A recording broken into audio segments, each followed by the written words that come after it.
Hi there, and welcome to Broadband Deployment News. So there's about $116 million that was just announced from the FCC and through the NTIA for tribal broadband and for schools and libraries. And that's today's topic. Be right back.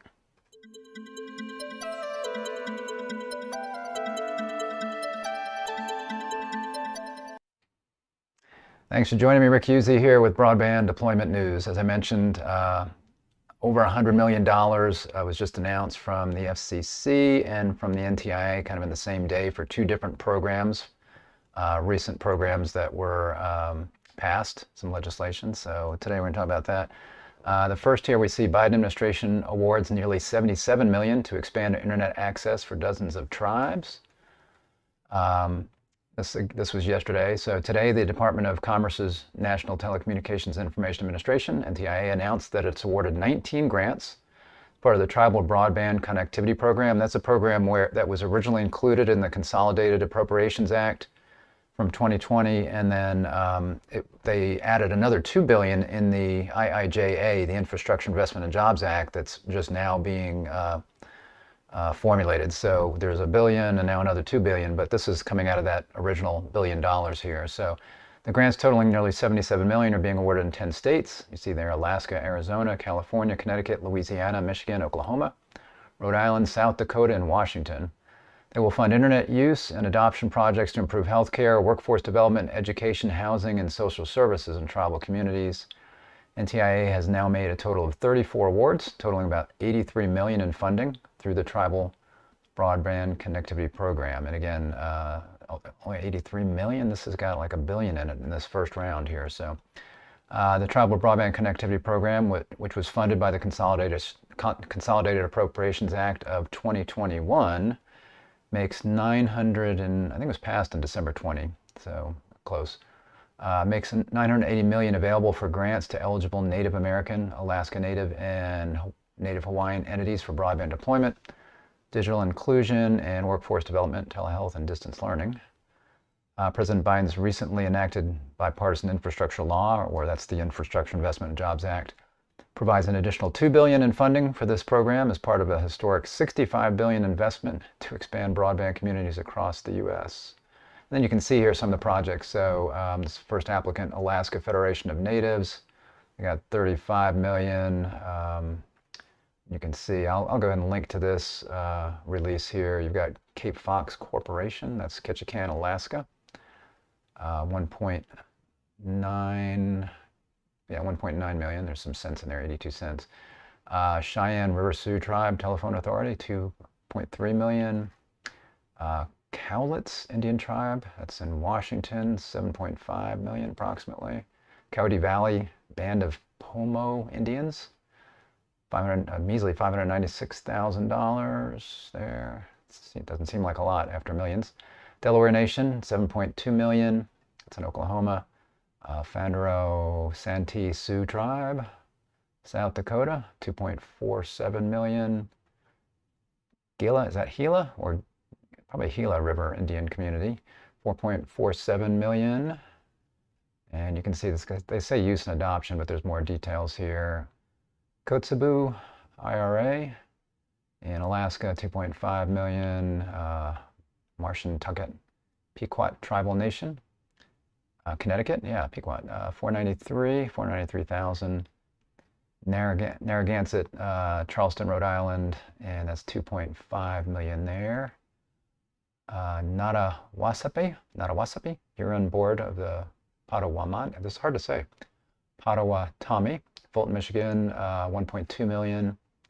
Palma Band of Laseno Indians, 498,000. Samish Indian Nation, 584,000. So you can see the amounts vary. Sisseton, Wahpeton, wow, 1.8 million. Skagaway, that's going to be Alaska, yeah, approximately 2 million. Tunica Biloxi Tribe of Louisiana, 2.5 million. Wow, that's more than I remembered here. United Urban Indian Council, 500,000. And then the Vejas Band of Kamayai, it's in California, 592,000. So again, I will link to that. So that's the tribal one. And then the FCC, there was also an announcement from them yesterday. FCC commits nearly $39 million in emergency connectivity funding. So that's a fund for libraries and schools. That was part of the American Rescue Plan Act that passed. That was in 2021. And I was, the fiscal conservative of me was kind of totaling all of this up. And just how much money we've spent in the last couple of years. So the Consolidated Appropriations Act, again, that was back, I think it passed in December 20, so maybe it was signed into law in 21, but that was $2.3 trillion total now. And not all of that was broadband, but a good portion of it was.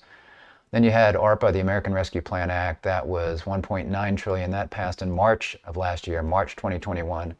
Then you have the IIJA, or what they're calling the Bipartisan Infrastructure Law. That was $1.2 trillion, and that passed in November of 2021. So that is a huge amount of money that we have committed. Now, again, a lot of that's broadband, but not that out of that 1.2 trillion, it's not all broadband, but 65 billion of it is, as you saw. So that's just a lot of money. So here we see the FCC commits nearly $39 million. This is coming from the Emergency Broadband Connectivity Fund.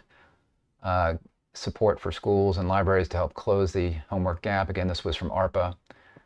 It says here, reminder to applicants, May 13th is the deadline to file applications for support in the upcoming school year. So here it says $39 million in the 14th wave of this fund. Funding is supporting 140 schools, 14 libraries, and 1 consortium across the country, including for students in California, Georgia, Hawaii, Kentucky, Michigan, New York, Puerto Rico, and Virginia. May 13th, the last day for schools and libraries to apply for support to purchase eligible equipment and services for the 2022-2023 school year. Through a third application window, the FCC opened last week. So that was open last week. If you're interested, I will post this as well, so you can get more information if you happen to be a school district.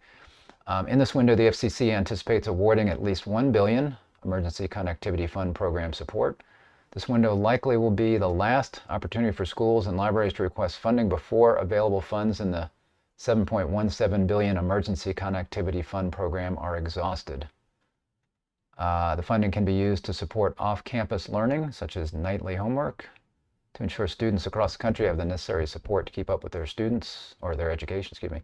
Total commitments to date have funded over 10 million connected devices and 5 million broadband connections. So, again, these are all worthy goals, so I'm glad that this money is going toward broadband, because that can really make a difference in the lives of students, obviously, as we look at getting more students connected, get the right kinds of tools in schools and libraries, connections, equipment, those kinds of things. And of course, tribal lands have historically been, kind of left behind on the broadband scene. So there's a lot of money, as I mentioned, both through the original Consolidated Appropriations Act and then the additional $2 billion that's coming through the Bipartisan Infrastructure Law. So these are all worthy goals.